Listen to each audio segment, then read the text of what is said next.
তো এই রাস্তা দিয়ে চলছেন, আপনারা তো সকলেই জানেন যে এই রাস্তার অবস্থা কেমন চলছে। 3 মাস হয়নি এই রাস্তা 3 মাস হয়নি এই রাস্তা ঠিক করেছে। এই রাস্তা ঠিক করাবার জন্য 3 মাস আগে আমাদের একাধিক অবরোধ, আন্দোলন, বিক্ষোভ করতে হয়েছে, তবে কি এই রাস্তা ঠিক হয়েছে।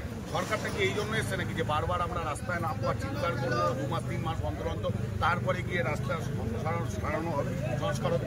আজকে হাসপাতাল, পুরো হুগলি জেলার মানে মূল একবারে জেলা সদর হাসপাতাল, সেই হাসপাতালের রাস্তার অবস্থা একাধিক রাস্তা রয়েছে, তার ভেতরে গুরুত্বপূর্ণ রাস্তা, এখান দিয়ে হাসপাতাল যাচ্ছে, সেই রাস্তার এরকম হবে। কিছুক্ষণ আগেই একটা দুর্ঘটনা ঘটেছে, মাথা ফেটে গেছে হাসপাতাল, কিসের জন্য? রাস্তার জন্য। প্রসূতি মহিলা যদি এখান থেকে নিয়ে যায়, রাস্তার অবস্থা এমন হয়ে রয়েছে, এখানেই ডেলিভারি হয়ে যাবে, ডাক্তারের কাছে যাওয়ার প্রয়োজন পড়বে না। হৃদ অসুস্থ, হৃদরোগ আক্রান্ত যদি রুগী এখান দিয়ে নিয়ে যায়, হাট খুলে হাতে চলে আসবে, এরকম অবস্থা হয়ে রয়েছে রাস্তা। তো আমরা এরকম বারবার চিৎকার করে করে করে করে কেন বলবো? নিজেদের দায়িত্ব কর্তব্য নেই? মানুষের কাছে ভোট নিতে যায়, হাত জোর করে আমাদের ভোট দিন, ভালো রাস্তা দেবো, জল নিকাশি ভালো দেবো, নানান রকম সুযোগ সুবিধা দেবো, আলো দেবো, অনেক উন্নয়ন আর উন্নয়ন, 100% উন্নয়ন দেবো, এই হচ্ছে উন্নয়ন। তো বাধ্য হয়ে আমাদের রাস্তায় নামতে হচ্ছে। আর নামতে হবে কেন, এটা তো ওনার বোঝা দরকার। যারা দায়িত্ব নিয়েছে, বিধায়ক থেকে কাউন্সিলর থেকে চেয়ারম্যান থেকে শুরু করে আমাদের হুগলি লোকসভার সাংসদ, রূপসী সাংসদ, দিদি নাম্বার 1 নিজেকে দাবি করে। কিসের দিদি?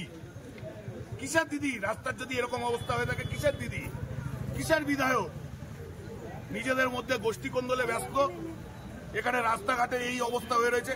তো আমরা চাইছি এই রাস্তা সেইভাবেই সারানো হোক, যে কমসে কম তো এই সরকারের গ্যারান্টি অনুসারে 5 বছর তো চলুক। একটা বিধায়কের যে গ্যারান্টি থাকে যে আমরা 5 বছর ক্ষমতায় আপনাদের পরিষেবা দেবো, সেই 5 বছর তো চলুক। 3 মাসের রাস্তার বেহাল দশা। তো আমরা সেই জন্য আজকে রাস্তায় নেমেছি। পুলিশ যে ধরনের আচরণ করছে, এটা কখনোই কাম্য নয়। পুলিশের এই ধরনের আচরণ কখনোই কাম্য নয়। গতকাল 21শে জুলাই বলে অতি সক্রিয়তা দেখাচ্ছে, কারণ আমরা এই রাস্তা আটকে রাখতে আমরা বিধায়কের কাছ থেকে জানতে চাইছি এই রাস্তা কত তাড়াতাড়ি উনি মেরামত করবে।